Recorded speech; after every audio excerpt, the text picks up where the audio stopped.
je vais le dire, Altidag. Non seulement je vais le Shalom dire. à tous. On est heureux de se retrouver avec Laura Ackerman sur l'île Mode et on continue Kabbalat Shabbat, la prière de Shabbat. Bonne étude.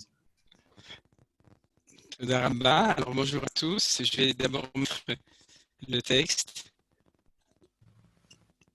qu'on étudie aujourd'hui.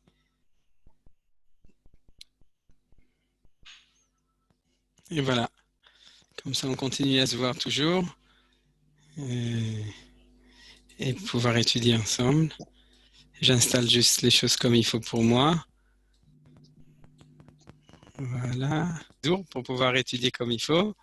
Et l'ouvrir à Kabbalat Shabbat pour qu'on puisse suivre, parce que dans les Mekorot, dans les sources que j'ai pris, j'ai pas tellement, à part Yedid Nefesh aujourd'hui que j'ai mis en texte, le reste, c'est d'autres Mekorot que les sources de la prière elle-même que j'amène dans notre étude. Alors, on va reprendre pour terminer ce qu'on avait étudié la semaine dernière. Et après ça, on va passer au sujet de cette semaine. Alors, ce qu'on avait étudié la semaine dernière, je voudrais peut-être donner la différence pour qu'on ait un point d'approche pour nous. On est dans le Yichud de Zachor Veshamor. Vous vous souvenez que toute l'étude qu'on a eue pendant 2 fois, c'est-à-dire aujourd'hui c'est le 3e cours, si mes souvenirs sont bons, les 2 premiers cours qu'on a eus, les 2 premiers cours qu'on a eus, on a étudié Zachor Veshamor Vedibur Echad, c'est-à-dire ce qu'on appelle un Yichud, une unité entre les 2 paroles, entre la valeur de Zachor et la valeur de Shamor. Quand on avait vu un très beau chidouche qu'on a développé pendant ces 2 fois, qui est celui que le Zachor, c'est les 6 jours de la semaine, et le Shamor, c'est le Shabbat. C'est une manière de lire les choses. Et on avait même vu, si mes souvenirs sont bons, je crois que c'était le Sforno, le Racham HaKadosh, qui disait que Zachor et Yom HaShabbat le Kacho, c'est un passouk qui précède Sheshet Yamim et Ta'avod. Dans le Kiddush, Zachor et Yom HaShabbat le Kacho, Sheshet Yamim Ta'asem Lachtecha, Yom HaShvi Shabbat La'Shem Elokecha. C'est-à-dire que le Zachor n'est pas lié au jour du Shabbat, dans la lecture du Pshat des 10 commandements, des 10 paroles, mais il est lié avec les 6 jours de la semaine. Et c'est ça qu'on avait vu pendant ces 2 cours. Le premier cours, on avait vu l'idée générale, la structure de Kabbalat Shabbat là-dessus. Et le deuxième, on avait étudié la marloquette entre Beth Shammai et Beth Hillel à propos de ça. Ça, c'est ce qu'on a vu jusqu'à maintenant. Et aujourd'hui, on va étudier un nouveau Yichud. Quand on parle d'un nouveau Yichud, c'est une nouvelle lecture des mots Zachor, Veshamor, Bedibur Echad. C'est-à-dire le fait que Hachem nous a donné en une parole et le mot Zachor et le mot Shamor pour unifier 2 valeurs. Et on va voir une nouvelle unification. Je peux déjà vous dire de quoi on parle. Ça ne va pas vous aider, mais en continuant dans l'étude, ça va sûrement, Bezrat Hachem, vous aider. C'est que dans ce nouveau Yichud, on dit Shamor, c'est la nuit, et Zachor, c'est dans la journée. Vous avez compris. C'est-à-dire Shamor, c'est la valeur de la nuit, et Zachor, c'est la valeur de la journée. Alors, comme je vous ai dit, ça ne vous dit pas encore quelque chose, mais Bezrat Hachem, avec l'étude, on va pouvoir comprendre les choses. Alors, avant de commencer à étudier ça, on va essayer de terminer un petit peu ce qu'on avait vu jusqu'à maintenant.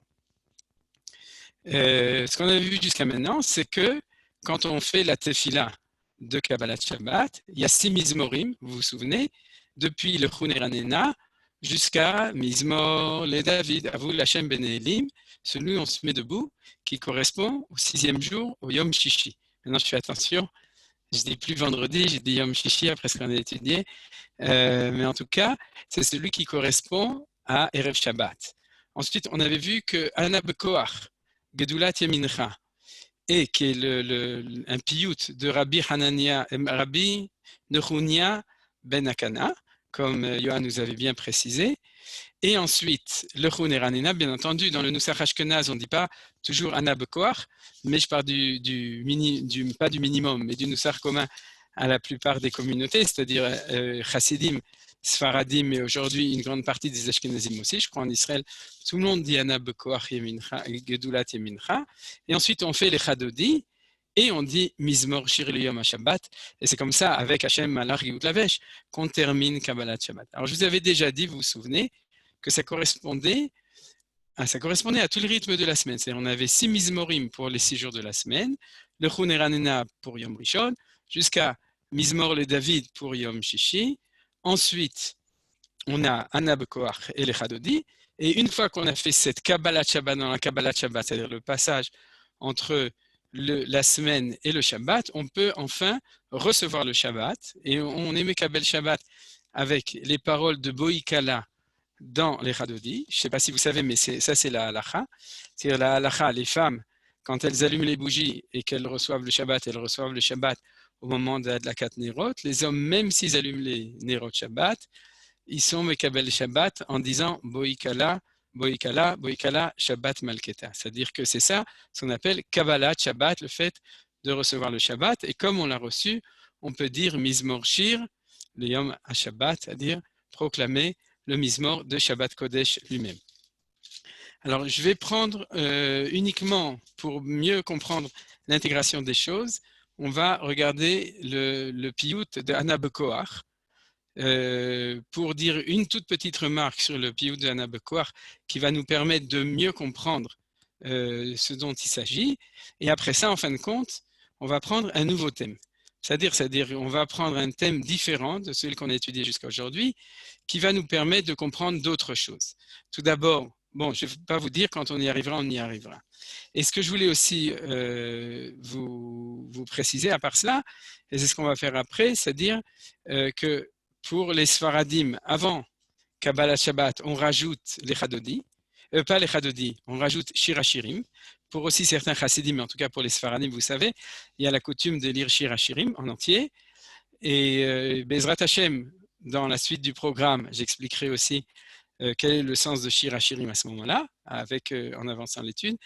Et pour les Ashkenazim, on chante Yedid Nefesh. Vous voyez le piyut qu'on a ici, et on va un petit peu regarder le piyut de Yedid Nefesh comme préparation à Kabbalat Shabbat. Tout le monde le connaît parce que c'est un piyut extraordinaire, Yedid Nefesh, avec tous les airs qu'on connaît, et on va un tout petit peu regarder ce que nous dit le piyut de Yedid Nefesh. Alors, revenons. Ce qu'on a dit, c'est que quand dans ce passage qui est celui du 6e Mizmor au 7e Mizmor, celui qui est par rapport à Yom Shishi et celui par rapport au Shabbat, comme je vous ai dit, on dit Anna Bekoach et les Chadodi. Alors, Anna Bekoach, vous avez devant vous, j'ai vu les gens, je vois que les gens ont pris leur sidour, vous êtes mes Soudarim, Baruch Hashem, regardez. Qu'est-ce qu'il a de spécial? Alors, tout d'abord, il finit par Baruch Shem Kevod Malchuto L'Olam Vaed. Alors, c'est quoi ça? Un piyut. Piyut, vous comprenez bien, un piyut, c'est un poème. Ouais, le mot piyut, ça vient du mot poète. Ouais, c'est la même chose. En hébreu, faire des poèmes, ça s'appelle Lefayette. C'est-à-dire, et ceux qui en font toute la journée, c'est ceux qui sont aux galeries Lafayette. Vous avez compris, ceux qui font des piyutim toute la journée. Alors, c'est-à-dire, donc, le poète, c'est le piyut. Et ça, c'est un piyut qui est d'ailleurs, qui a même des rimes. Tsroura avec Nora, Shomrem Gomlem, Adatecha, Kedushatra, et le dernier, Ta'alumot, il n'a pas de rime. C'est dommage, mais c'est comme ça, c'est parce qu'il y a un nombre impair. Alors, c'est quoi ce piyut que l'on dit là? Alors, tout d'abord, comme je vous ai fait remarquer, on dit Baruch Shem Kevod Malchuto L'Olam Vaed. Pourquoi? Vous avez remarqué que dans la plupart des éditions, sur la gauche de chaque ligne, il y a les initiales de la ligne. Aleph, Bet, Gimel, Yud, Tav, Tzadik. Et ensuite, pour la deuxième ligne, il y a Kuv, Resh, Ayin, Sin, Tet, Nun. C'est-à-dire, alors j'ai fait exprès de ne pas le lire, parce que dans les Sidurim série, on dit surtout ne jamais lire ce qui est marqué sur la gauche. Interdiction formelle de lire. Pourquoi? Parce que si vous comptez le nombre de lettres, en fait, c'est un des noms de Hakadosh Baruch Hu qui s'appelle le nom Shem Shel Arbaim Veshtaim Motiot. Alors, je ne sais pas si vous savez, il y a plein de noms, ce qu'on appelle le Shem des Shemot Mefurashim, c'est-à-dire des noms de Hakadosh Baruch Hu. Il y a celui de Yud Kei Vav Kei que tout le monde connaît, ce qu'on appelle le tétragramme.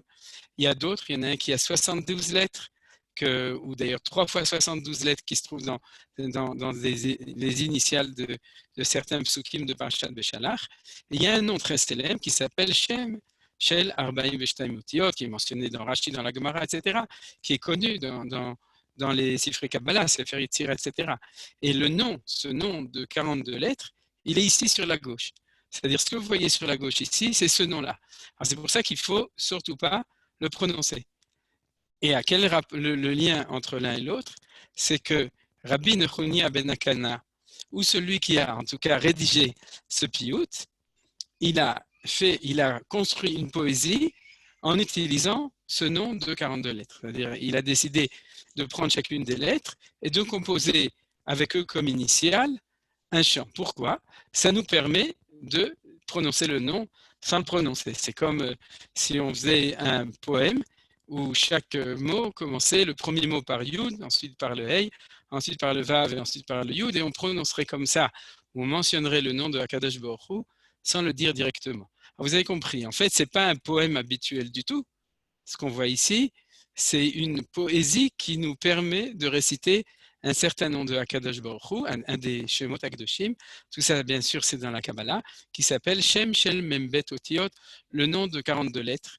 Alors pour ceux qui ont un petit peu de connaissance, vous avez sûrement déjà entendu parler de ça, et c'est la raison pour laquelle on dit à la fin Baruch Shem Kevod Malchuto L'Olam Vaed. C'est-à-dire que comme on a prononcé, comme quand on dit Baruch Ata Hashem, tout le monde dit Baruch Hu ou Baruch Shemo, d'accord, qu'il soit béni. Alors puisqu'on a prononcé le nom de Hakadosh Baruch Hu, on dit Baruch Shem Kevod Malchuto L'Olam Vaed. Alors il y a des airs Anabeko Achagedulat Yemincha, où à la fin on chante Baruch Shem Kevod Malchuto L'Olam Vaed. C'est pas tout à fait exact. C'est-à-dire il faut chanter la, parce que Baruch Shem Kevod, on le dit toujours à voix basse, comme dans le Shema, on ne dit pas à voix haute.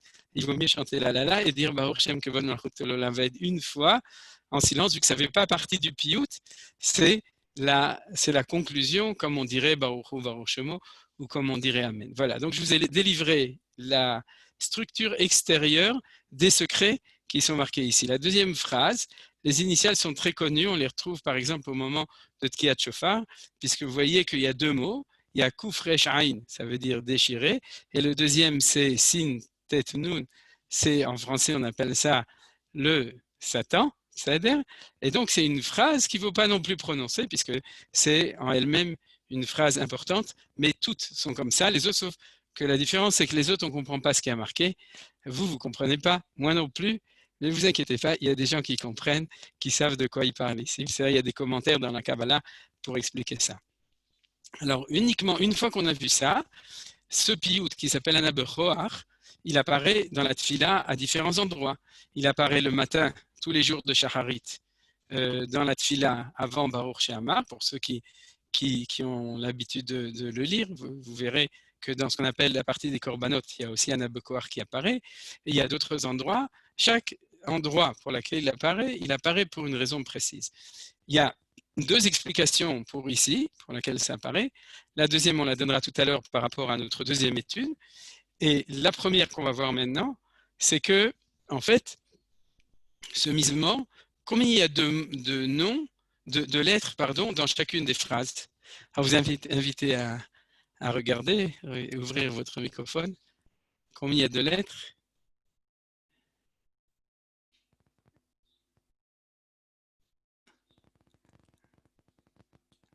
Quelqu'un peut ouvrir et dire. Nadine, c'est toujours toi qui parles. Ah, tu ne peux pas ouvrir ton microphone. J'ai compris, vous pouvez pas. C'est Yohan qui fait la terreur. Ok. Ici, on peut ouvrir le micro. Ok, Besséder, Yofi, Yosef Shalom, tu as dit aussi, Besséder. Il y en a 6 dans chaque phrase. Et combien de phrases il y a? Il y en a 7. Il y a fait Meot, Kolakavod le Yosef. Besséder, 5 points. Donc, c'est une matrice de 6 fois 7, vous avez remarqué? C'est-à-dire il y a 7 phrases dans lesquelles il y a chaque fois 6 mots. C'est étonnant. C'est-à-dire qu'on passe du 6e jour au 7e jour et on a un nom qui a 42 lettres, parce que 42, c'est 6 fois 7, 42. C'est-à-dire qu'on a, en fin de compte, on a 7 lignes et dans chaque ligne, on a 6 mots. Voilà, c'est ça que je voulais vous montrer en premier, pour vous montrer combien est-ce que les piyutim qu'on dit, il y a une marchava, il y a une intention très précise qui a été mise par les Chachamim lorsqu'ils ont introduit dans chacune des tfilotes, ils ont introduit une chose, une autre chose. Alors ça, c'était plus extérieur. Mais moi, personnellement, oui.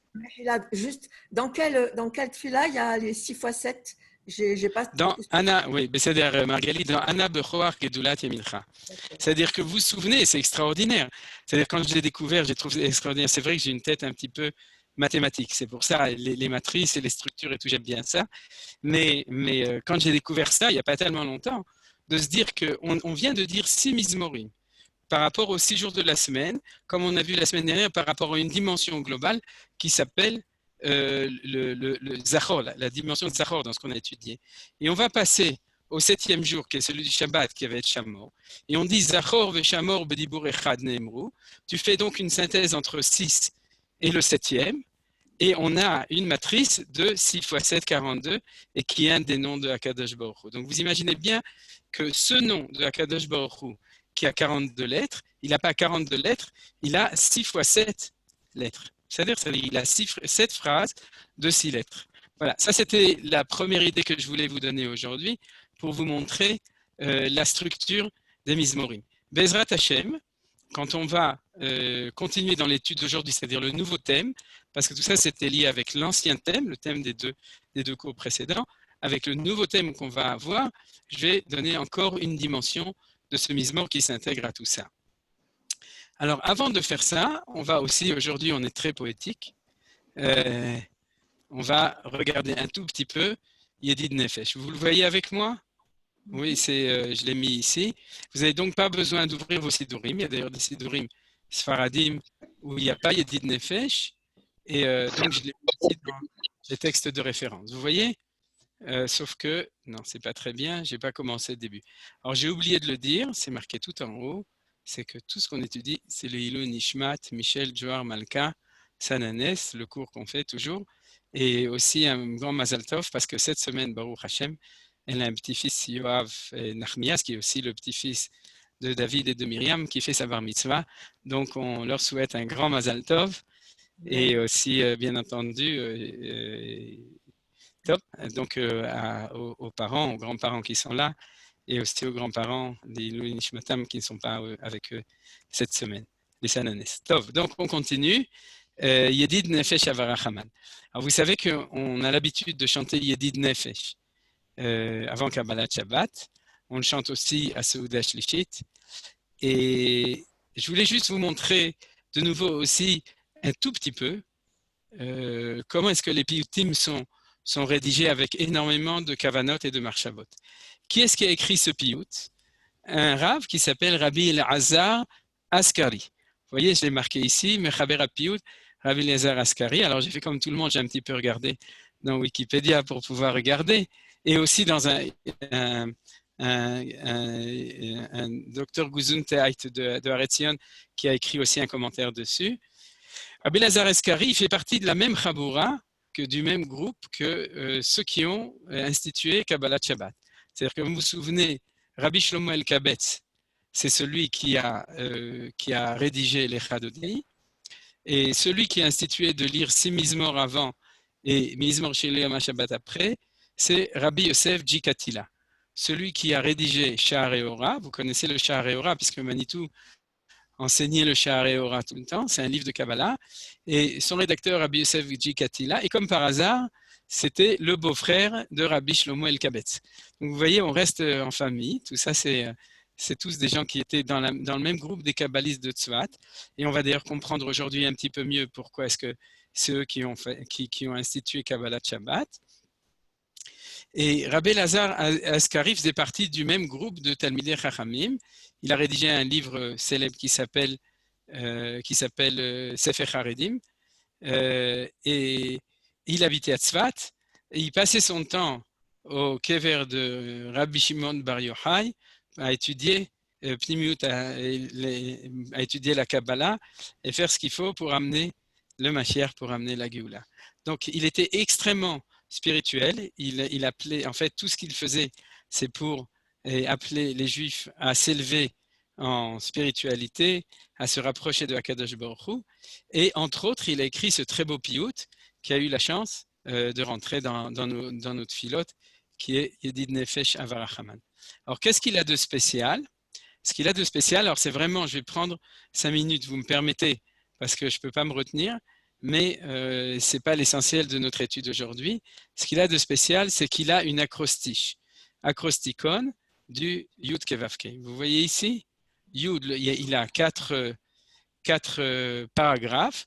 Le premier commence par un Yud, le deuxième par un Hey, Adurnae, le troisième Vatik Yemuna Rachamecha, et le quatrième Igalena, Ufros Ravivi Alai, et Sukat Shlomecha. Ce que je voulais vous montrer par là, c'est que ce n'est pas Stam, mais à l'intérieur du Piyut lui-même, et Rabbi Elazar, qui l'a fait selon la Kabbalah, il a rentré dans tout ce premier paragraphe, il parle du nom de Dieu qui est lié avec le Yud du nom de Dieu. Je m'explique. Le nom où il y a 4 lettres, il y a Yud Kevav Kei. Chacune des lettres a un nom de Yud Kevav Kei, un tétragramme qui lui appartient spécialement et qui correspond aussi à ce qu'on appelle un partsou, c'est-à-dire une des valeurs de Akadosh Baruch Hu. Le premier, c'est ce qu'on appelle la Chochma ou le côté du Père. Le deuxième, c'est la Bina, le côté de la mère.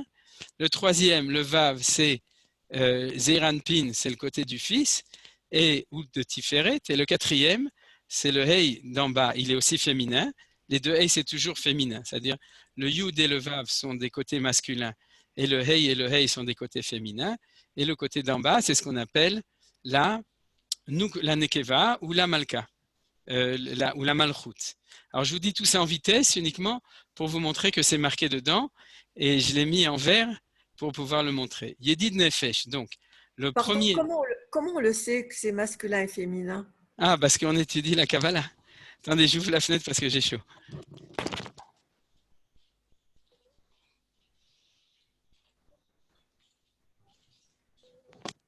Pour pouvoir permettre de descendre dans les mondes, ça se fait par l'apparition d'une vertu masculine, une vertu féminine, l'union entre les deux, et quand il y a union entre une vertu masculine et féminine, il y a engendrement, et à ce moment-là, il y a descendance. C'est pour ça que dans cette manière de lire le nom de Akadosh Baruch Hu, on a comme ça, le Yud et le Hey, c'est un Yichud du père et de la mère, et le Vav et le Hey, c'est le Yichud du fiancé et de la fiancée, c'est-à-dire en fait, du fils et de sa Kala, qui sont, dans ce cas-là, ils descendent, ils sortent aussi d'ici, vous avez compris? C'est-à-dire qu'on a, d'ailleurs, je l'avais expliqué déjà une fois, un Vav, c'est un Yud qui descend. Vous voyez, vous prenez le Yud, vous lui tirez son pied vers le bas, et ça fait un Vav. C'est-à-dire qu'en fin de compte, on a un premier Yichud de Yud et de Hey, un deuxième Yichud qui ressemble, qui est Vav et Hey, mais dans lequel la seule différence, a priori, au niveau de l'écriture, c'est ça. Ça, c'est des choses qu'on apprend dans la Kabbalah, et donc Rabbi Elazar Askeri, c'est comme ça qu'il a écrit Yedid Nefesh.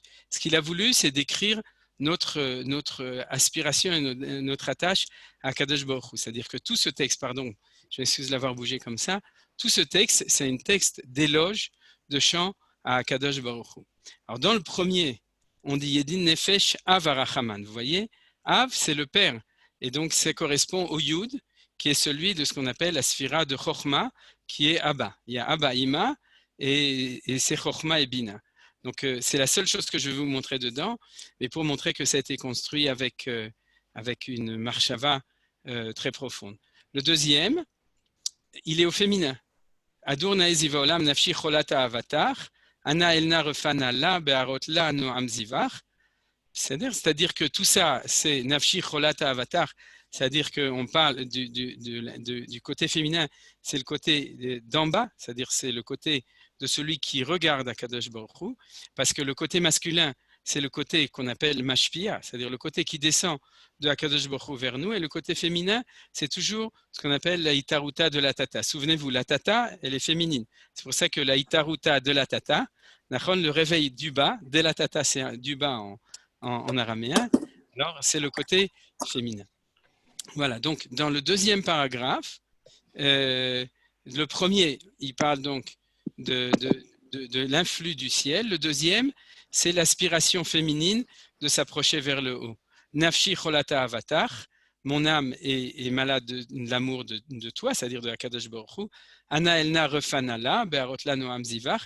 Donc, on demande donc au khatan ou au khatan, c'est-à-dire le melech, c'est-à-dire celui qui est le melech refanala, c'est-à-dire donne-lui guérison, be'arotla noam zivar, en lui montrant le noam, le côté, donc l'influx zivar de ton influx, là, et vous voyez que c'est au féminin, et à ce moment-là, Sitra Zevitrapé va être à la Simchat Olam, et grâce à ça, elle parviendra à une joie éternelle.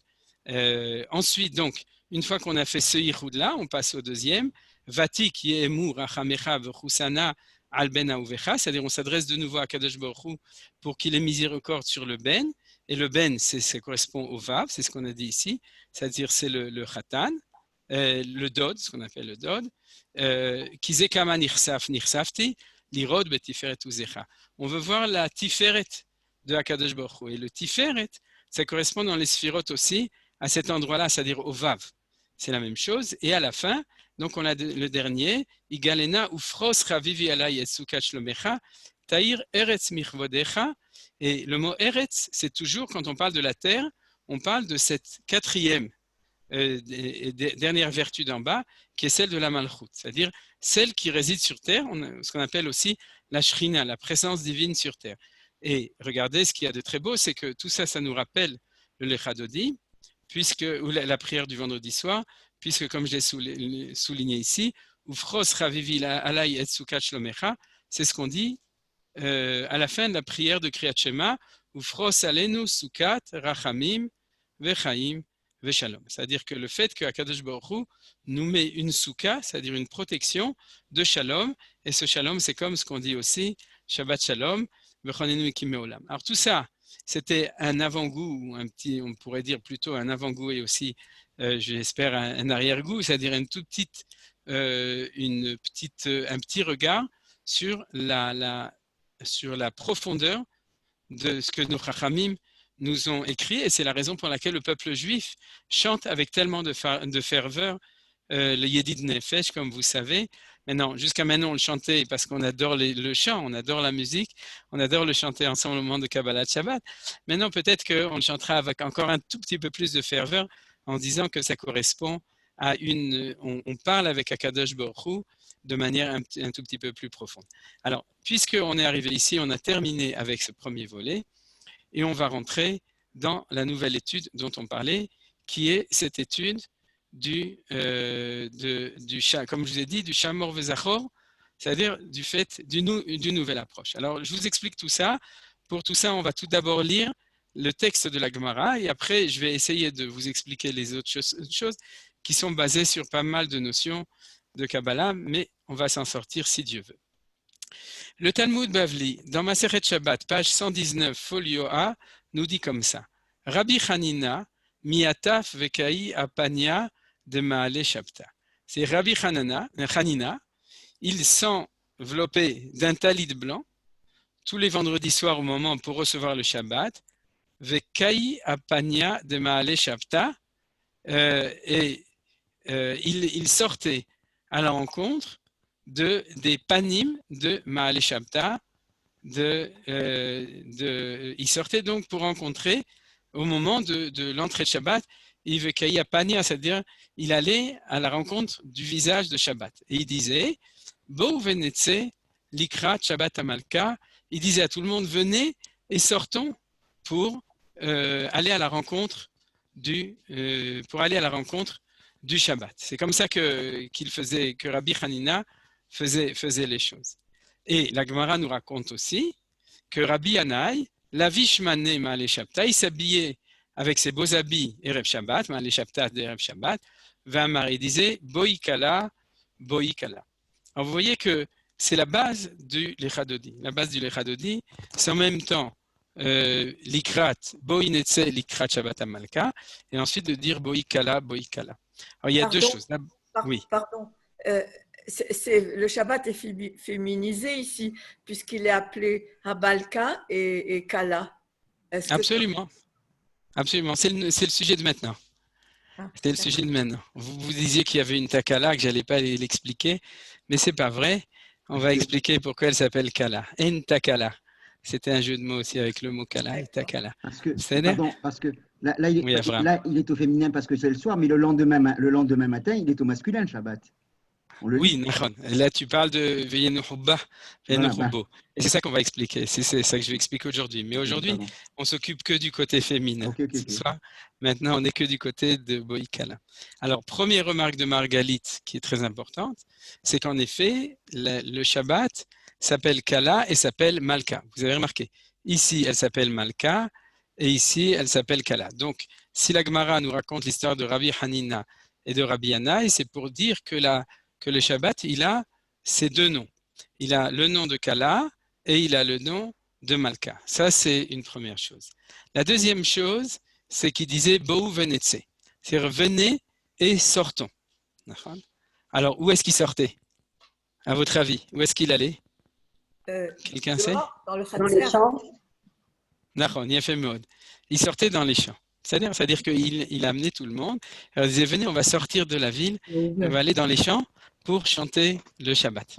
C'est-à-dire, et c'est ce qu'on voit ici.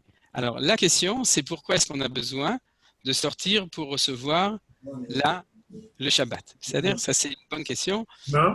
On a besoin. Pourquoi on ne peut pas recevoir le Shabbat à la synagogue? C'est-à-dire, ça c'est une des questions qu'on va étudier maintenant. C'est quoi Bou Venetse? Et la deuxième question, c'est pourquoi d'abord elle est féminine et pourquoi elle s'appelle Kala et Malka, toujours dans la féminité, mais dans ces deux choses en même temps. Le chidouche, c'est que c'est marqué aussi dans les chadodi. Pourquoi? Parce que le piyut, le thème central donc du refrain, c'est les chadodi likrat kala, Fenei Shabbat, Il paraît que quand il y a une rallonge. Oui, qu'est-ce que tu dis, Tania? Ah, excuse-moi. Non. Je croyais que tu parlais de l'Echadodi.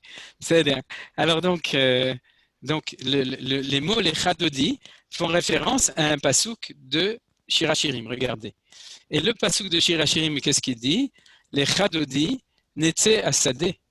C'est-à-dire qu'en fin de compte, quand Rabbi Shlomo El-Kavetz, il a dit l'Echadodi, c'est à ça qu'il pensait. Il pensait à ce pasouk de Shirachirim qui disait l'Echadodi netse asadeh. Et d'ailleurs, les Mekoubalim de Tzfat, ils recevaient le Shabbat de cette manière. Ils sortaient, je parle au passé, mais je sais qu'il y a encore aujourd'hui chez les Kabbalistes, ça se fait, c'est-à-dire qu'on sort dehors pour recevoir Shabbat. Regardez, on va lire ce que dit le Ben Ishraï. J'ai pris le Ben Ishraï parce que le Ben Ishraï, c'est plus facile à lire que d'autres livres. Vous voyez ici, dans la source 5, on a le Ben Ishraï, et il nous dit comme ça, on va lire ce que dit le Ben Ishraï, Parashat Vayera, c'est-à-dire c'est là où il enseigne les halachot de Shabbat. Vous savez que le Ben Ishraï enseignait la halacha à, comment ça s'appelle? En Irak, à Bagdad. C'était le grand rav de Bagdad. Quoi? Soura ou bien pour Bédita, je ne sais pas, un des deux. Non, il était ça. Non, c'était Bédita, c'est pour la Gemara. Bagdad. Mais il était à Bagdad, il était Bagdadi, le Ben Ishraï. Il n'a pas eu la chance de pouvoir faire son alia à l'époque, bien qu'il voulait, mais il était en contact permanent avec tous les grands de la Torah du monde entier aussi, et c'était un génie extraordinaire. Il faisait des shiurim de Torah, le Ben Ishraï justement. Cet enseignement, il enseignait le Shabbat, et on dit qu'il y avait entre 10 000 et 20 000 personnes, hommes, femmes et enfants, qui venaient l'écouter chaque Shabbat. C'était quelque chose d'absolument exceptionnel. Et donc, ces enseignements du Shabbat, sur 2 années en tout cas, ont été condensés. Il a enseigné toutes les halachot, plus des drachot extraordinaires, qui ont été condensés dans ce livre qui s'appelle le Ben Ishraï, qui est vraiment un monument extraordinaire de mélange entre spiritualité, Kabbalah et halacha. Et vous savez que les gens qui ont continué le Ben Ishraï sont très célèbres. C'est le Rav Mordechai Eliyahu, Zecher Tzadik Vekadosh Livracha. Si mes souvenirs la Askara, c'est cette semaine. Hein. Et bien entendu, ses enfants qui continuent et ses élèves qui continuent l'enseignement de la Torah al-Der Ben Ishraï et aussi le Rav Yitzhak Hadouri, entre autres. Il y en a plein d'autres. Il y avait aussi Rabbi Yehuda Ptaya, etc. Énormément de grands chachamim qui étaient de cette tradition-là. Et Manitou avait dit que la Neshama du Ben Ishraï a été envoyée à Bagdad parce que les Bagdadis, les Irakiens, ils avaient une tendance à être comme des Lituaniens. C'était les Lituaniens de ce qu'on appelle du judaïsme sfarad d'Iran, d'Irak, etc. Ce n'est pas nord-africain, c'est autre chose. C'est ce qu'on appelle aujourd'hui les Yerushalmim. Et comme ils risquaient de se perdre dans le rationalisme des Lituaniens, Akadosh Baruch Hu, il a envoyé le Ben Ishraï pour les sortir de ça, il a ramené à la Torah de la Kabbalah et la Torah d'Eretz Israël, etc. Et on voit sur les élèves du Ben Ishraï qui sont des gens qui sont venus en Israël et qui ont fait énormément, le Rav Kadouri, le Rav Mordechai Eliyahu, etc. Zecher Tzadikim Livracha, pour amener une Torah de Kabbalah sfaradite extraordinaire. Alors, regardez ce que dit le Ben Ishraï. Seder Kabbalah Shabbat que fit divrei Rabbeinu Arizal Ukar. C'est-à-dire le Seder Kabbalah Shabbat, selon l'enseignement du Arizal, il est comme ça. Iné, Bitrilat Akol Imefshar. Au début de tout, si c'est possible, la Asot Kabbalah Shabbat Basadeh Matov ou Manaim. Si tu peux faire Kabbalah Shabbat dans les champs avec un P à la fin, pas en chantant, mais avec un P dans les champs Matov ou Manaim, c'est super. Ve'u mitzvah minamufrar, c'est là la meilleure manière de faire Kabbalah Shabbat. Ve'imi efshar, si tu peux pas, par exemple parce que les champs sont trop loin de chez toi, tu n'habites pas à Efrat, la Asot Basadeh, tu ne peux pas le faire dans les champs. Tov la tzed ve Kabbalah Shabbat la hatzer. Bemakom, Panouy ou Mougoulé, c'est bien de sortir dehors dans la cour de la synagogue, parce qu'il y a Minyan, c'est-à-dire Bemakom, Panouy ou Mougoulé, un endroit qui est dégagé et qui est en plein air, Bekanisgar, Beshinchet, Dav Tzadik Bet, Kouf Tzadik Bet, Ver Shei Aseder Kach, etc. À ce moment-là, il y a Amod Adam, V'Yachzir Panav, Keneged Ruach Maravit, Vizgorena, V'Yasim Yasmalit al-Chazev, Yamin al-Smalit, וכוון באימה ובהירה כעומד לפני המלך לקבל תוספת קדושת שבת, etc. Et ensuite, il fait la tfila de Kabbalat Shabbat. C'est-à-dire, il dit, tu te mets avec la face vers l'ouest, les mains comme ça l'une sur l'autre, les yeux fermés, et on a la kavana de recevoir le Tosefet Shabbat, c'est-à-dire ce qui est en plus le Shabbat, c'est ce qu'on appelle Kabbalat Shabbat.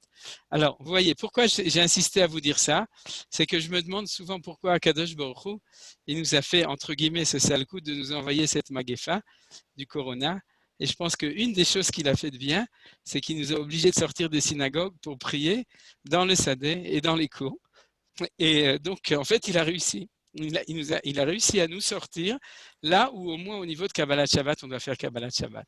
Et c'est comme ça qu'il y a beaucoup d'endroits où on fait, maintenant, par exemple, chez moi, dans ma cour, on fait au milieu des arbres, un match comme si on était dans un sadé, on fait Kabbalat Shabbat de cette manière et on redécouvre naturellement, parce que les gens n'avaient sans doute pas envie, ils étaient plus contents d'être confinés dans leur synagogue et de se retrouver et de sortir dans le sadé pour être Mekabelet Shabbat. Voilà. Donc, je pense que le Chadodi, il a beaucoup plus de sens maintenant qu'on prie dehors, et il faut y penser pour tous ceux qui prient dehors. Et des Ragav, ceux qui ne prient pas en minyan, rien ne les empêche de sortir sur la Mirpeset ou de sortir devant leur maison et de faire Kabbalat Shabbat comme ça. Chez les Kabbalistes, il y en a beaucoup qui le font bichidut, qui ne le font pas toujours en minyan.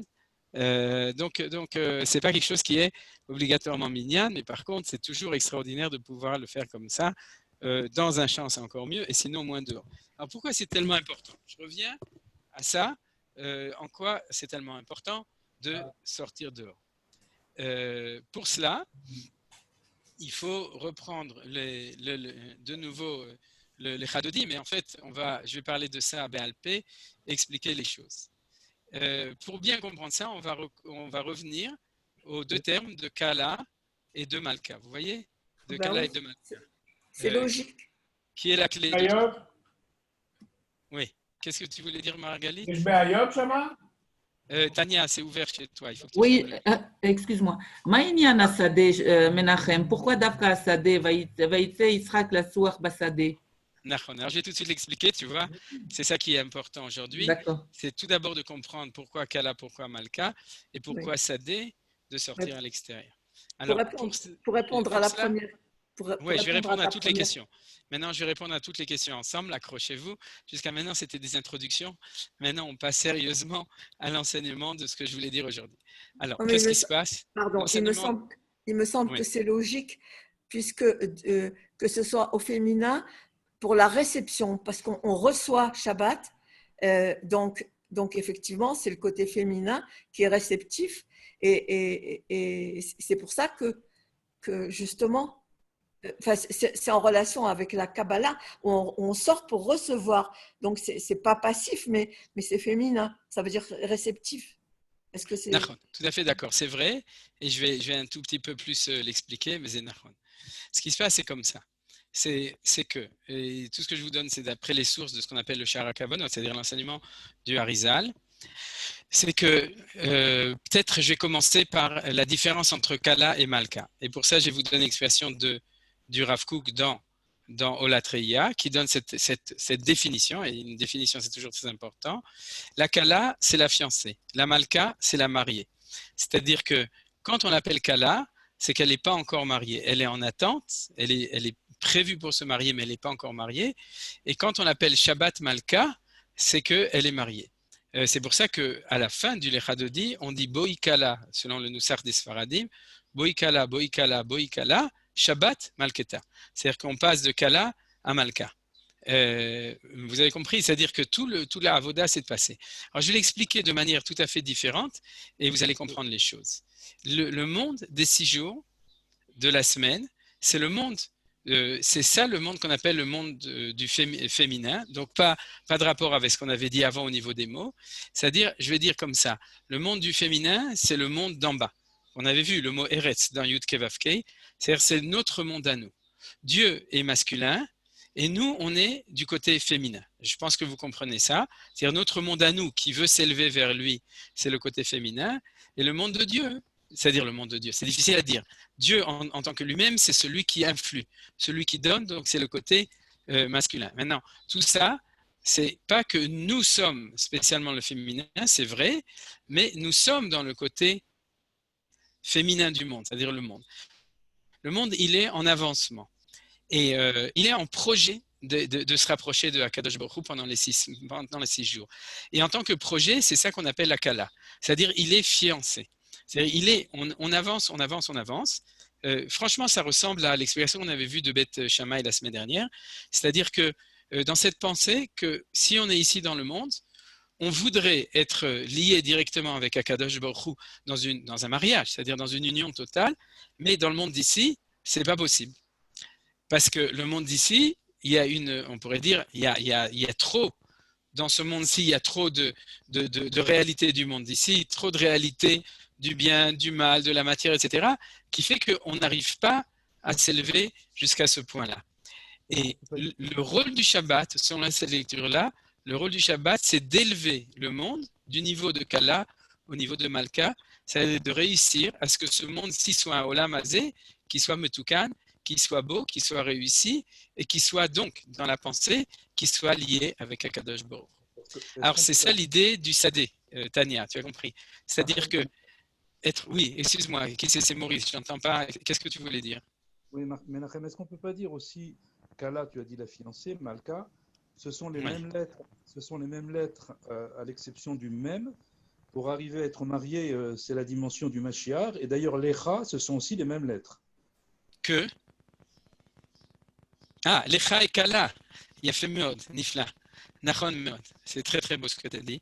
Et je vais y réfléchir, Nachon. C'est Yafé. Et le lien avec le Mashiach, il est évident, c'est ce qu'on va voir dans le Lecha Dodi. C'est-à-dire, Lecha Dodi, Likrat Kala, ou dans Shira Shirim, qu'il y a d'autres dimensions de ça. C'est-à-dire que si le vendredi, au moment de Knesset Shabbat, on fait ça, c'est qu'on donne une affirmation extrêmement importante. C'est que chaque fois qu'un juif y rentre dans Shabbat, il affirme que ce monde ici, je dirais, ce monde qui est comme il est, je ne veux pas dire de mots difficiles, mais qui est en situation... excusez-moi, est-ce qu'il y a un problème avec le...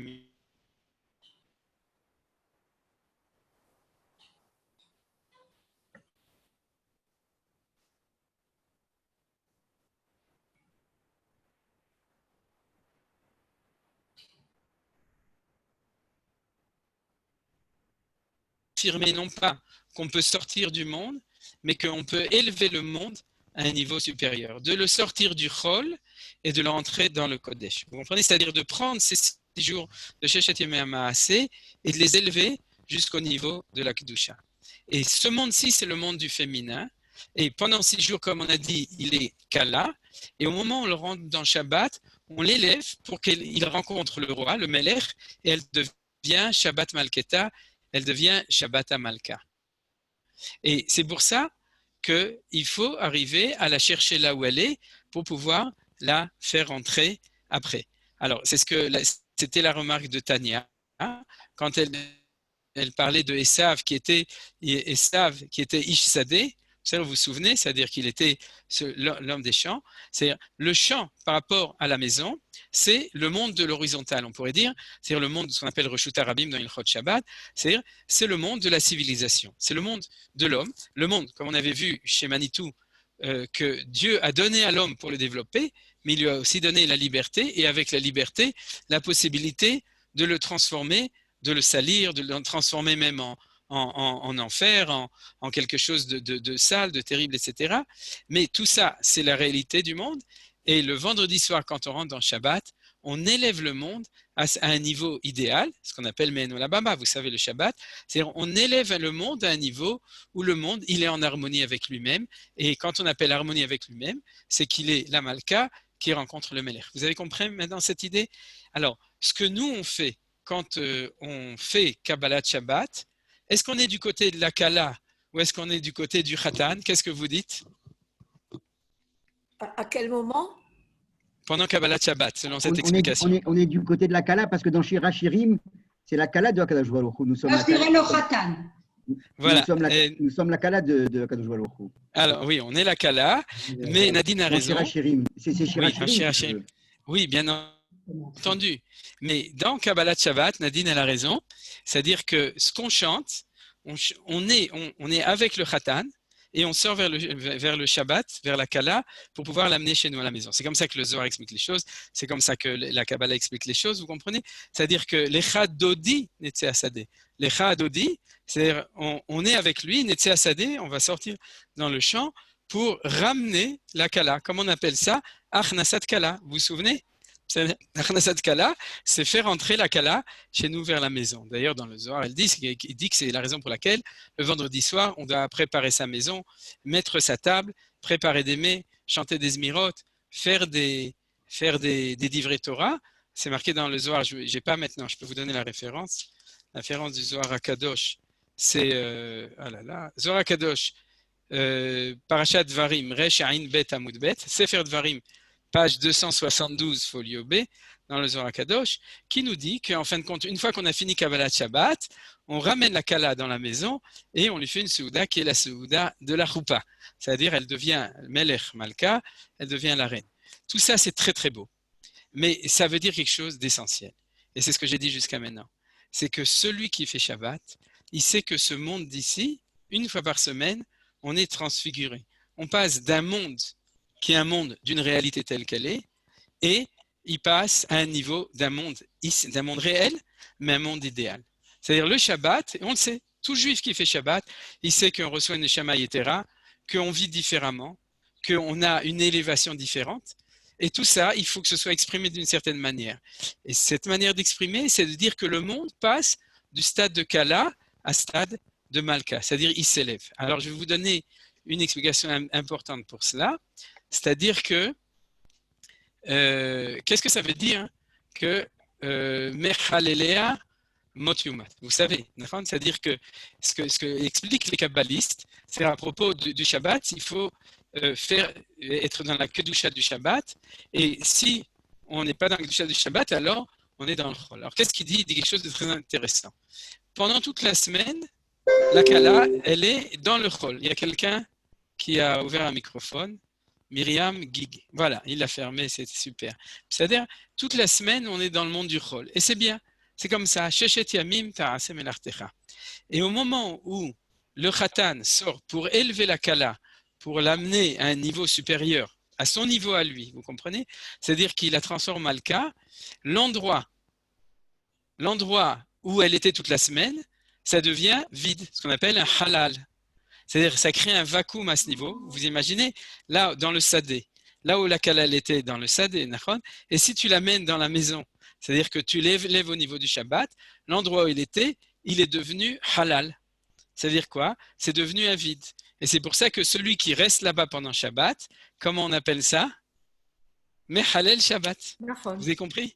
C'est-à-dire que Mechalel Shabbat, c'est celui qui reste dans le monde du travail, dans le monde de la réalité telle qu'elle est, alors que le monde n'y est plus. À ce moment-là, tu es dans un vide. C'est dangereux. Ce n'est pas le bon endroit. Donc, c'est ce qu'on appelle Mechalel Shabbat. C'est rester dans le Chol. Puisque le Shabbat, c'est le monde qui s'élève à un niveau supérieur, mais Kadesh à Shabbat, donc c'est nous qui aidons à amener à ce niveau-là. Voilà. C'est ça l'enseignement essentiel que je voulais vous donner à propos de l'idée qu'on va voir aujourd'hui. Alors, à propos de cette idée, on va voir différentes choses et c'est comme ça qu'on va donc terminer le cours. On a encore un quart d'heure pour l'étudier. On va voir différentes choses. La première chose, c'est que ce qu'on a vu dans le Ben Ishraï. C'est-à-dire que ce qu'on a vu dans le Ben Ishraï, c'est que quand on fait Boïkala, on se tourne dans quelle direction?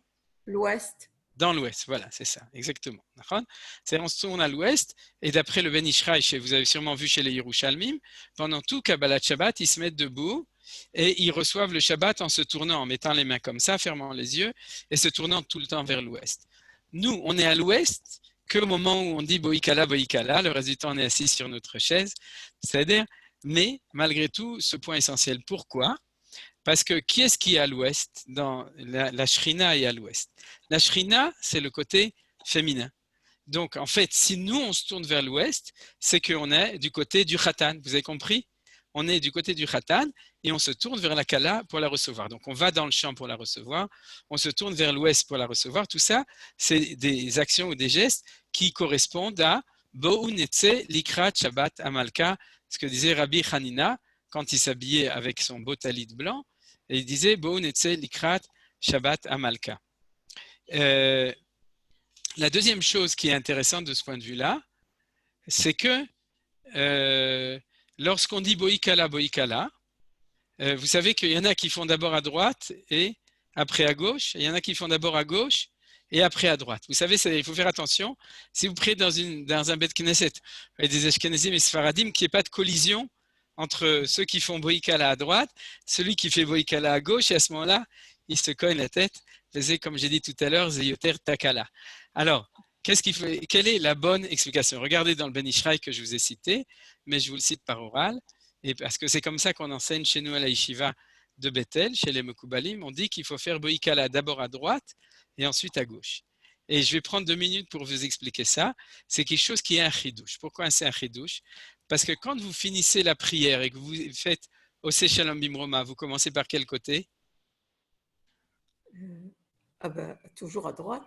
Non, je sais pas. Non. À gauche. Toujours à gauche. Toujours à gauche. Pourquoi?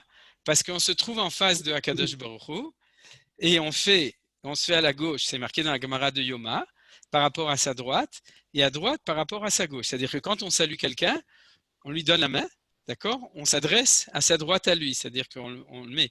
Et c'est pour ça que quand on fait Oseh Shalom Bimromav, on fait Oseh Shalom à gauche Bimromav, ou Ya'aseh Shalom Aleinu à droite, et ensuite Ve'al Kol Israël au milieu, c'est comme ça qu'on fait.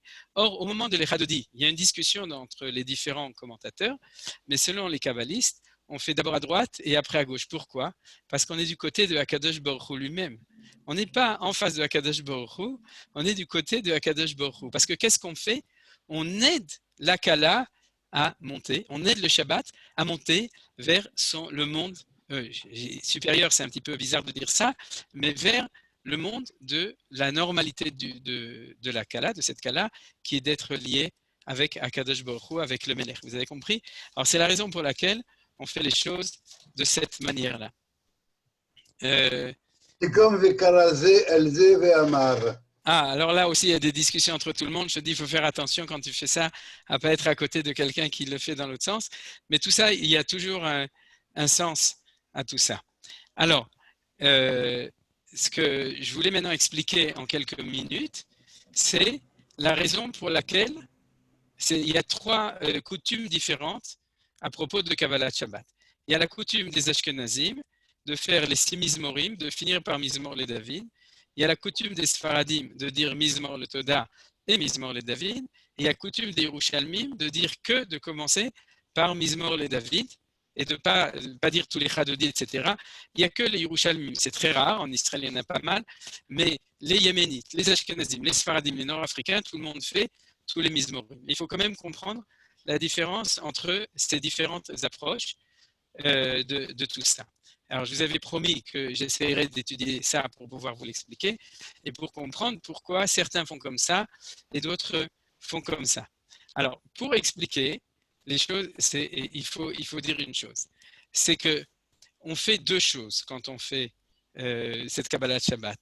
D'un côté, on parle de cette réalité maintenant des 6 jours qu'on va élever au niveau du Shabbat, c'est-à-dire les Chadodis, c'est pour l'élever au niveau du Shabbat et on doit l'amener. C'est-à-dire on fait la synthèse qu'on avait dit avant de ces 6 jours et ces 6 jours, il faut les élever, c'est-à-dire que le fait de sortir vers la Kala, c'est pour élever. Alors je reviens à une compréhension plus rationnelle des choses, c'est-à-dire pour croire, pour être capable de comprendre que ce monde-là n'est pas un monde pourri, n'est pas un monde qui est destiné à rester dans les égouts de la réalité. On pourrait dire, vous comprenez, d'une réalité avec les instincts, les pulsions, les difficultés, les envies humaines, etc., les guerres, tout ce qu'il y a de difficile dans le monde. Mais le monde est appelé à s'élever lui-même et c'est ça qu'on fait. Je dirais plus que symboliquement, parce que c'est plus que symboliquement, c'est une réalité de la Kedusha du Shabbat, du fait qu'au moment de Kabbalat Shabbat. Alors pour ça, il faut deux choses. Il faut amener la Kala, vous comprenez, c'est-à-dire il faut l'accompagner, c'est les 6 Mizmorim, et puis il faut l'aider à s'élever. Alors, le Mizmor, Mizmor le David, c'est un Mizmor qui, selon les kabbalistes, c'est celui qui propulse vers le haut. Vous comprenez, je ne peux pas vous expliquer comment ça se fait, mais Mizmor le David a fait Avou Hashem Ben Elim, il a une force d'élever vers le haut ces jours de Shabbat, c'est-à-dire les faire entrer, les 6 jours, de les faire entrer dans le monde du Shabbat. Et c'est pour ça qu'on se met debout quand on dit Mizmor le David, Avou Hashem Ben Elim. Pour les Yerushalmim, on ne fait que ça, c'est-à-dire ils ont un raccourci de la Tfila, ils viennent, ils prennent ce Mizmor, ils élèvent, ils font Kabbalat Shabbat, ils reçoivent le Shabbat et ils rentrent dans Mizmor Shel Yom Shabbat. Pour les Ashkenazim, on dit comme ça. On dit que ce Mizmor, il a deux fonctions. En même temps, c'est celui de Yom Shishi, c'est-à-dire c'est celui du 6e jour, et c'est en même temps celui qui a été choisi, qui a cette force de propulser le 6e pour le faire entrer dans le 7e jour. Vous comprenez? Et donc, c'est comme ça qu'on fait. Et pour les Nord-Africains, ils séparent les deux choses. Dans l'ordre des Mizmorim, tous les Mizmorim, depuis le Huneranena jusqu'au 5e, c'est des Mizmorim qui viennent dans Teilim l'un après l'autre. Et le 6e qui vient après, c'est Mizmor le Toda. Et donc, ils lisent 6 Mizmorim pour les 6 jours de la semaine, le 6e étant celui de Mizmor le Toda, et ensuite ils lisent Mizmor le David pour pouvoir propulser tout ça vers le haut. Vous avez compris l'idée générale des choses? J'espère que vous avez compris. Ça explique pourquoi chacun fait un petit peu différemment les choses. Ce que je voudrais rajouter là-dessus, c'est que le Mizmor le Toda, qui est celui du dernier jour, il faut aussi réfléchir dessus. À quoi il nous fait penser? Vous savez que le Mizmor le Toda, c'est un Mizmor tout à fait spécial. C'est celui qu'on lit tous les jours après Baruch She'amar et tous les matins, dans la prière du matin. Et ce Mizmor, il a comme qualité d'être capable de remercier Akadosh Baruch Hu pour ce qu'il nous a donné. Et c'est pour ça que la Gemara dit que les Atid Lavo, dans le monde futur, le seul sacrifice qu'on continuera à offrir, c'est le Korban Toda, c'est le sacrifice de Toda. Je vous explique. Le monde d'ici, on ne comprend pas tout. D'ailleurs, je dirais qu'on ne comprend pas beaucoup de choses. C'est-à-dire, mais il viendra un jour où on comprendra que tout était pour le bien. Et quand on comprendra que tout était pour le bien, on sera capable de remercier Akadosh Baruch Hu pour tout ce qu'il y a eu dans l'histoire du monde. Et c'est ce qu'on dit dans la création du monde du 6e jour. Parce que quand Akadosh Baruch Hu a regardé le monde, chaque jour il a vu Vayar Veine Tov. Il a vu que c'était Tov. Et le Yom Shishi, il a dit Veine Tov Meod. C'est-à-dire quoi? Tov Meod, et nous dit les Chachamim Tov Mavet. Rabbi Meir disait Tov Meod, Tov Mavet. Qu'est-ce que ça veut dire? Parce qu'il était yeke. Il ne disait pas Meod, il disait Meot. Vous savez, les yekim, ils disent le 2, ils disent T. Alors ça faisait Tov Mot, ça fait bien la mort. Quelle était la kavana de Rabbi Meir qui voyait la lumière? C'est que quand on arrivera en fin d'histoire, c'est-à-dire à la fin des 6 jours, et qu'on passera au Shabbat, non seulement on va se kiffer d'arriver au niveau où le monde sera un monde meilleur, mais quand on regardera en arrière les 6 jours de la création, on va enfin comprendre que Gamzu le Tova, tout était pour le bien, y compris la mort.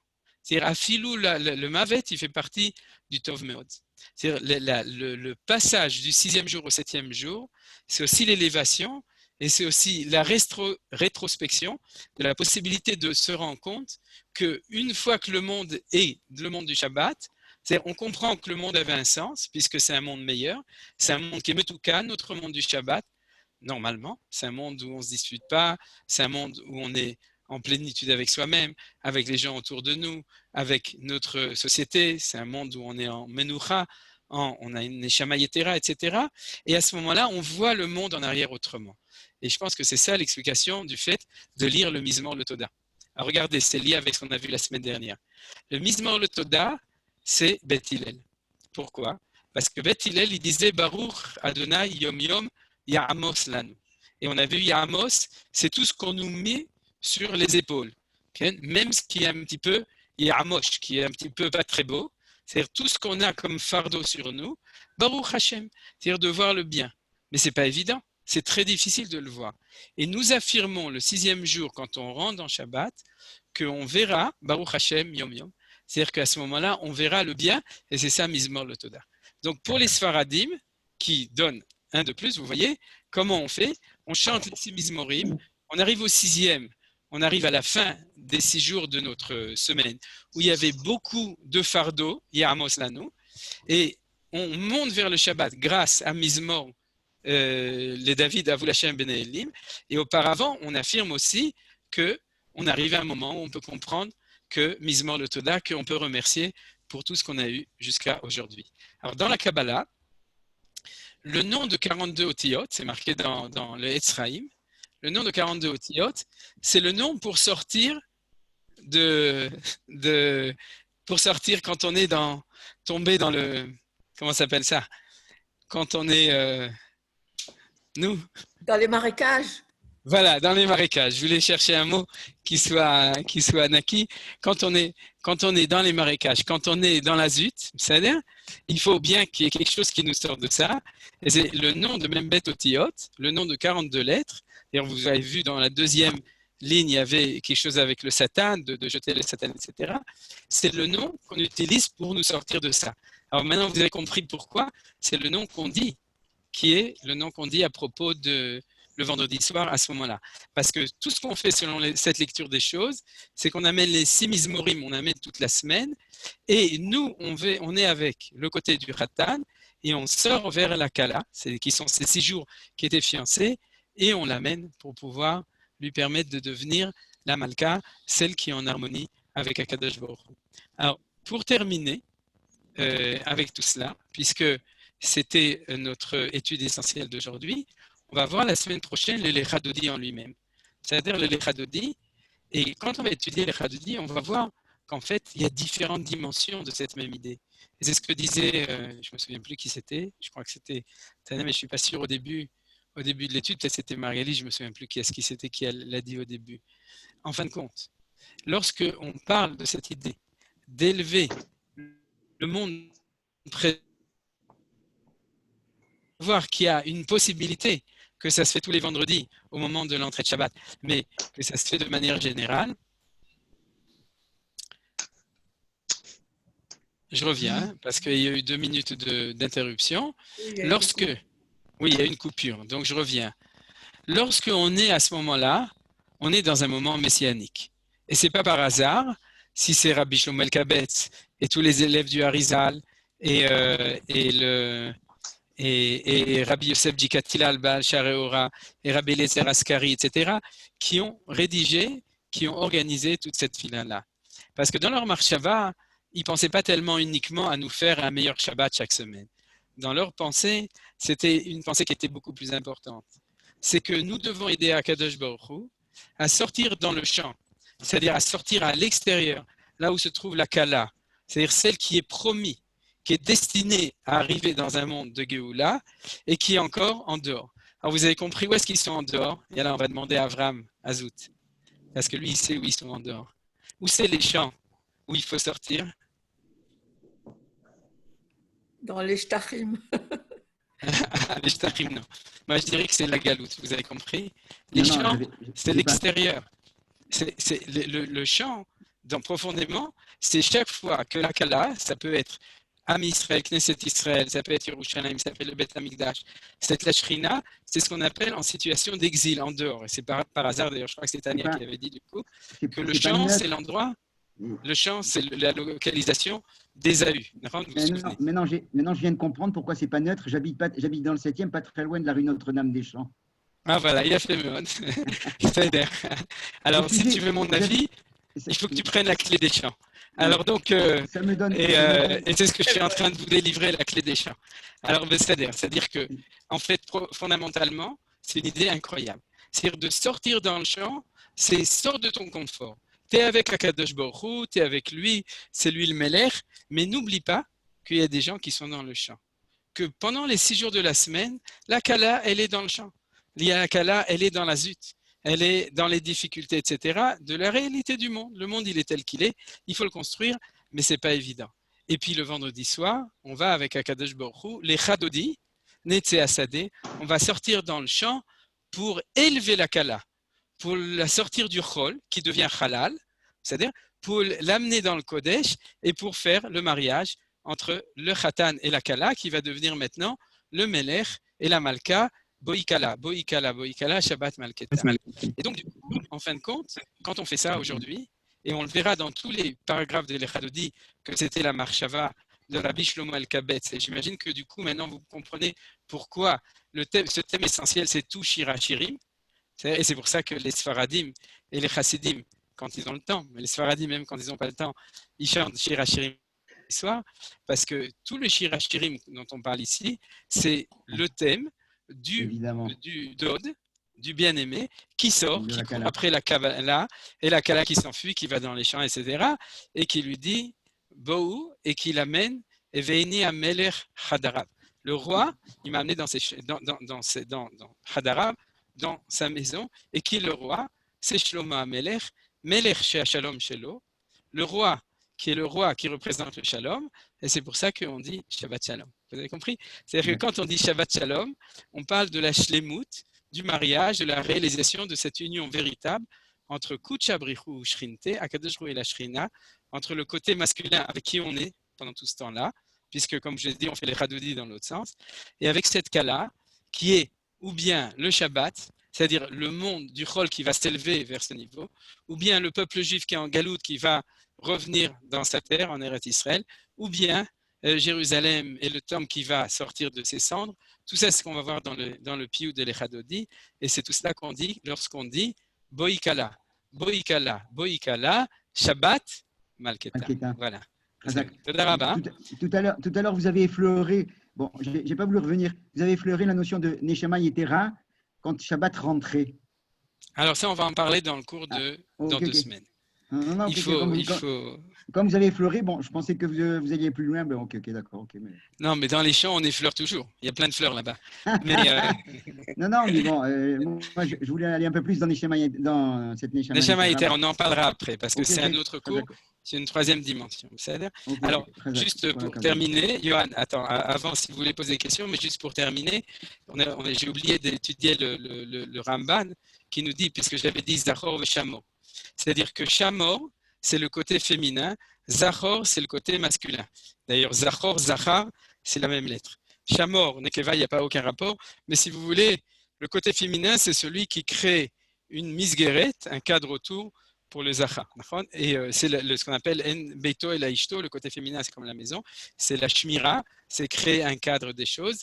Et donc, c'est ce qu'on a vu. Le vendredi soir, c'est le côté, comme avait dit Margalit, c'est le côté du côté féminin, mais pas simplement du féminin, mais c'est le côté où le masculin, c'est-à-dire on a vu le Melech, et nous avec Yotzim, les Chadodi, Netze Asadeh, où on sort pour pouvoir amener. Parce que si on ne sortait pas, elle ne réussirait pas à venir. Vous comprenez? C'est ce qu'on appelle Achnasat Kala. Donc la Achnasat Kala, c'est d'aller vers elle là où elle est, dans sa zut à elle, dans son chol à elle, dans sa galoute à elle, dans la galoute du peuple juif, etc., dans toutes ces choses-là, pour la sortir. Comme on dit, elle ne peut pas sortir tout seul. Il faut qu'on aille pour l'aider à sortir de là-bas. Mais malgré tout, c'est le côté féminin et c'est le sod que la nuit, c'est le côté féminin, ça s'appelle Shamor et Yom HaShabbat, et dans la journée, c'est le côté masculin, c'est Zachor et Yom HaShabbat, et c'est pour ça qu'il y a un Yichud. Or, regardez bien, dans la Torah, c'est Zachor et Shamor, puisque dans Shemot, c'est Zachor, et dans Dvarim, c'est Shamor. Et dans le Piyud et l'Echadodi, Tamar, qu'est-ce que tu dis? Shamor vezachor. Shamor vezachor bedibur echad. Vous voyez? Shamor vezachor, oui. Nachon. Alors les gens diront c'est parce qu'il fallait faire l'acrostiche de Shlomo El Kabetz, mais tout ça c'est de la blague. Il pouvait dire Shne Yichudim Zachor Veshamor. Il pouvait dire ce qu'il veut. Il l'a fait comme ça, il l'a inversé pour nous dire que mais ce soir on est dans le Shamor et demain on sera dans le Zachor et Bezrat Hashem les deux doivent arriver à un Yichud, à une union entre les deux dans l'harmonie. Voilà. Est-ce que vous avez des questions? Au sujet de Mizmor Letoda, il correspond au Korban Toda, c'est bien ça? Oui. Alors, celui-là, comment se fait-il qu'on le zappe à Pessah? On ne le lit pas à Pessah, Mizmor Letoda? Ah, ça c'est une question tout à fait technique, c'est que plus que technique, c'est que à Pessah, comme dans le Korban Toda, on a amené du Hametz, et voilà, on ne peut pas l'amener. Mais il y a d'autres raisons beaucoup plus profondes. Est-ce que vous voulez poser d'autres questions? C'est qu'on le zappe. D'accord. Quelqu'un d'autre veut demander? Johan? On ne t'entend pas, Johan. לא שומעים אותך. לא שומעים. Ah, Johan, on ne t'entend pas. On entend tout le monde sauf Johan. נכון? Quelqu'un veut lui dire?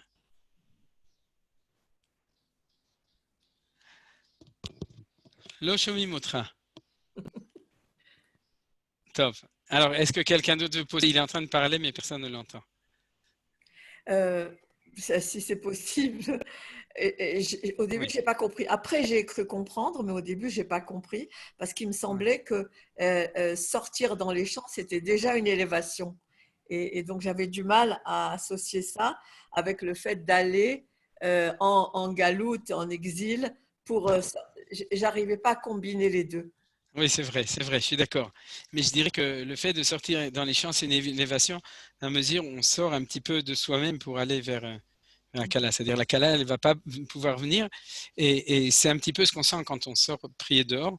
C'est-à-dire on sent qu'on sort, c'est un peu comme à Sukkot. C'est-à-dire on sort de nos conforts, ça nous dépouille et ça nous permet justement de prendre conscience et de s'élever. C'est-à-dire d'avoir ce côté-là. C'est sûr qu'il y a des choses.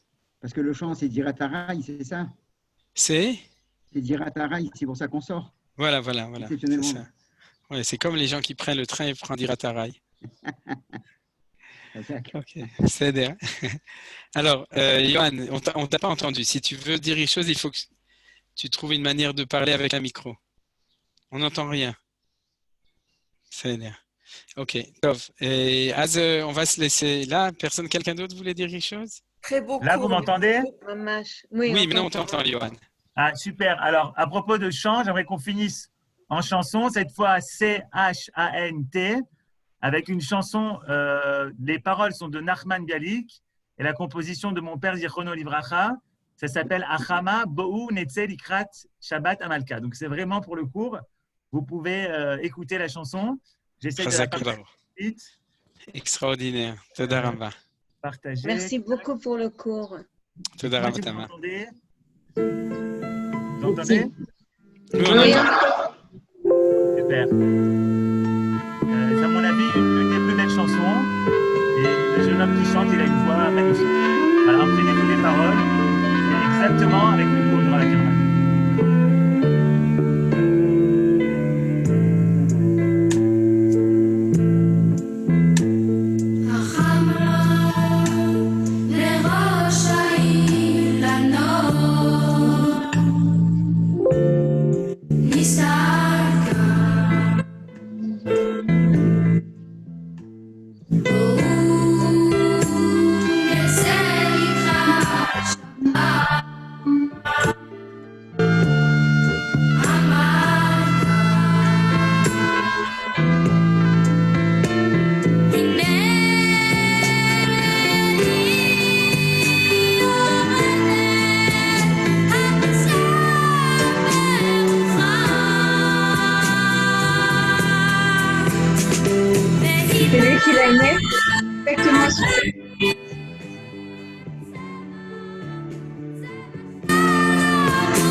magnifique. Toda rabba.